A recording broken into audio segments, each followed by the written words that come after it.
My name is Chef Brian Peffley, Pastry Art Instructor at the Lebanon County Career and Technology Center. Today we are going to demonstrate Spritz Cookies. I'm going to first show you how the correct technique is to use to mix them. Then we're going to go ahead and show you how to take that cookie dough and pipe it out into different shapes and different styles.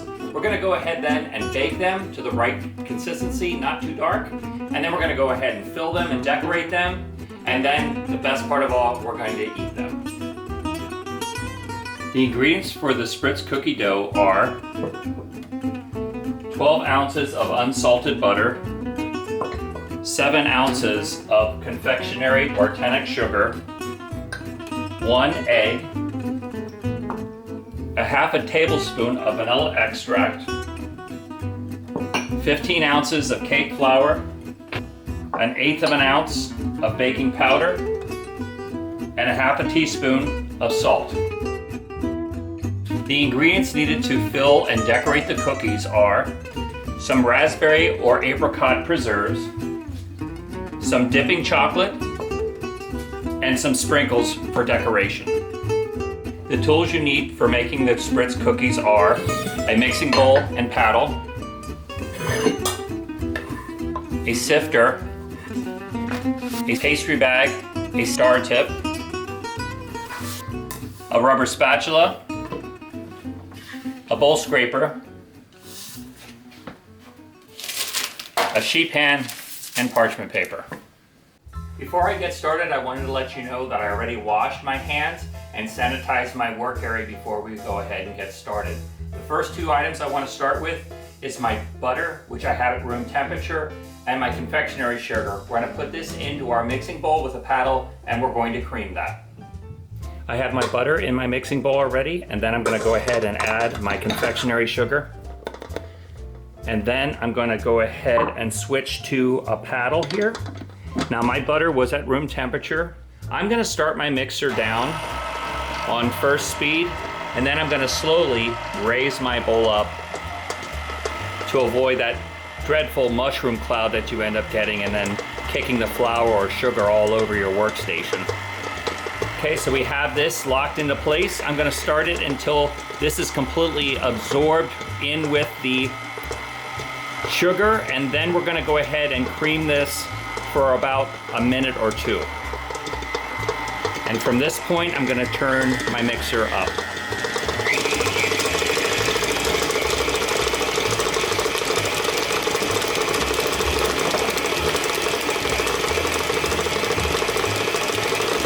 Okay, we are now creamed, and now we're going to go ahead and add our egg, and we're also going to add our vanilla.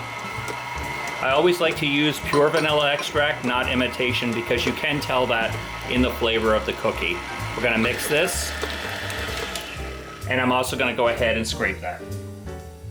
Come in here with my spatula and scrape this free from my bowl. Alrighty, and then we're going to go ahead and finish mixing that. I'm now going to go ahead and sift my cake flour. As you know, cake flour is on the lumpy side. So what we're going to do is I'm going to just take a regular hand sifter. If you have one at home that has an agitator to it, that works just as fine. All I'm going to do is go ahead and put my cake flour. And then I'm also going to take my salt, add that in, and also my baking powder. Those ingredients, we're going to sift them all together, and they then will be added to our cream sugar and butter, egg, and vanilla.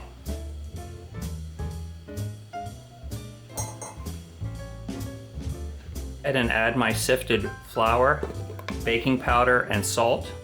I'm going to add about half of it into my mixing bowl, and then I'm going to slowly turn my mixer on. Always on first speed, because we don't want it to kick out of our bowl. And then we're going to let that mix until that's slightly incorporated. I'm going to turn that off. And this is the area where we don't want to create gluten. We're not trying to mix this too much. We're going to just mix it slightly undermix, and then we can finish mixing it if we need to with our hand with the rubber spatula. So we're going to add the rest of the flour here. Turn our mixer back on. And you can start seeing the cookie dough is being formed. It's really helpful if you have your butter to start this off at room temperature. Alrighty, and then we're gonna go ahead and add the last and remainder of that flour. Just get that extra in there. We're gonna go ahead and turn this on. And we're just gonna mix this until it's incorporated. And that'll do it right there. And you can see there's still some flour in there. We're gonna finish mixing it by hand off the machine. So I've taken the attachment off, and you can see I'm just gonna go ahead and make sure that I have all the flour incorporated. I have a nice smooth batter here. From this stage, we're gonna go ahead and fill our pastry bag and start piping out different shapes. Whenever we use a pastry bag, it always has an inside which has a vinyl and a fabric, not unless you're using a plastic disposable bag. And in this case, we're gonna use a large star tip. So this doesn't need a coupler or a ring. So we're gonna just take the large tip and drop it into our bag and work it all the way to the end. Now, as I said before, whenever we use a pastry bag, we wanna make sure that we take the bag and we roll it over our hand and create a mouth that when we put our dough, it goes inside the bag, and that way we can prevent it from being on the outside. Because if we get it on the outside, we're gonna get it on ourselves and get all dirty. So we wanna make sure that all the product is inside the bag and not on the outside. So again, to fill it, we're gonna take it like this. I'm gonna take my cookie dough, like so, push my spatula in, grab it, and pull it out. That ends up having all my cookie dough in here. Now remember, we wanna underfill our bags, never overfill them, because it's very hard to pipe out shapes if the bag's overfilled. So it's much easier if you take it small pieces at a time of the batter, tie it up really nice and tight so it fits in the palm of your hand. This hand is for pushing, this hand is for guiding. To go ahead and get started, I have my sheet pan. Always nice to have a flat sheet pan. I have my parchment paper. And if I try to pipe this out, it's gonna move on me. So what I like to do is I like to just put a little deposit of cookie dough down underneath the parchment paper, and it adds as an adhesive or glue and holds the parchment paper down. And then to go ahead and pipe, I'm gonna twist my bag really tight, and the first shape I'm going to do is a shell. So I'm gonna go ahead and pipe and pull down. Pipe and pull down. Pipe and pull down. Now, for this demonstration, I would do the whole sheet pan with these shells, making sure I have an even amount, because 2 shells make 1 cookie. But in this situation, I want to show you the different types of cookie dough that you can pipe out. They don't all have to be filled. So you can do a rosette and pipe out rosettes. Now, I would keep these separate on the sheet pan, but with the rosettes, we could put a glacé or a candied cherry or a piece of a walnut or a pecan half, and these would be just like this. They would not be filled and dipped. The other thing you can do is if you take the cookie dough and tint it pink, you can take 2 shells and pipe them together and you end up with a heart. And then those 2 hearts you can glue together with some raspberry jam and then dip the tip in some chocolate. Really attractive at Valentine's Day. The other thing you can do is you can just pipe these out straight, and they can be filled and dipped, or they can be just baked like this and chocolate lines go over top. And the other thing too is we can spiral and do them like this as well. Basically, you can pipe them out any shape you want.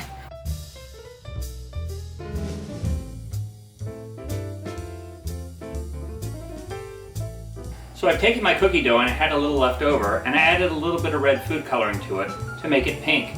So now taking the pastry bag and making shells, I can create little hearts.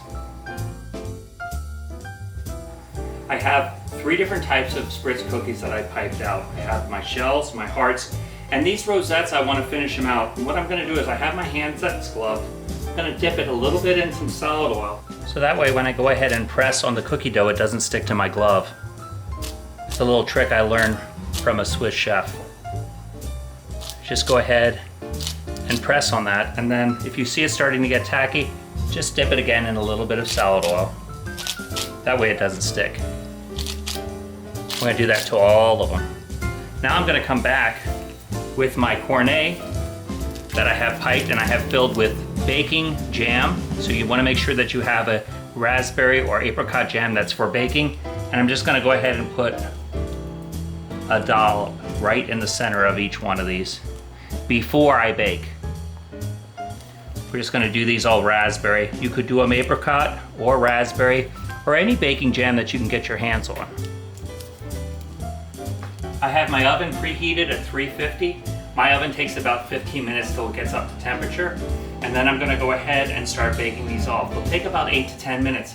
And when we bake these, we don't want color. We just want them baked done. And it's what we call a blonde bake on them.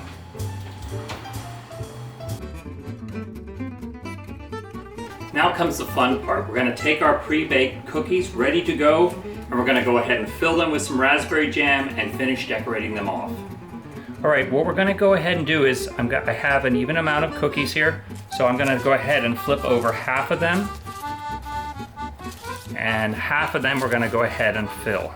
So we have 2, 4, 6, 7, 8, 2, 4, 6, 8. I'm gonna take my raspberry jam, and I'm just gonna go ahead and pipe in a little bit of some raspberry jam in each one of these cookies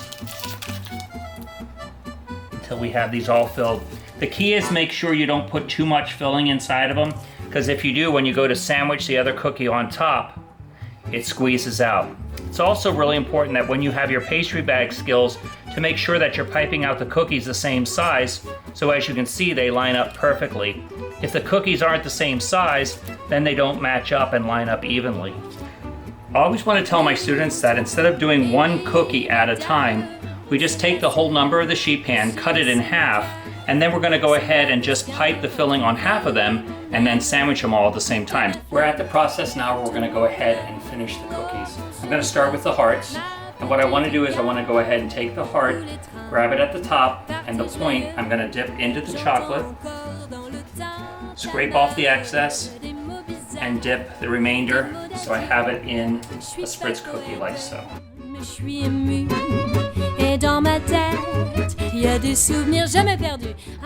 In today's Spritz cookie demonstration, we showed you how to go ahead and mix the cookie dough correctly, pipe it out into different shapes, bake it correctly in a blonde baking, also showed you how to pipe it out, fill it, and decorate it. Now the only thing we have to do yet is to enjoy. Happy baking!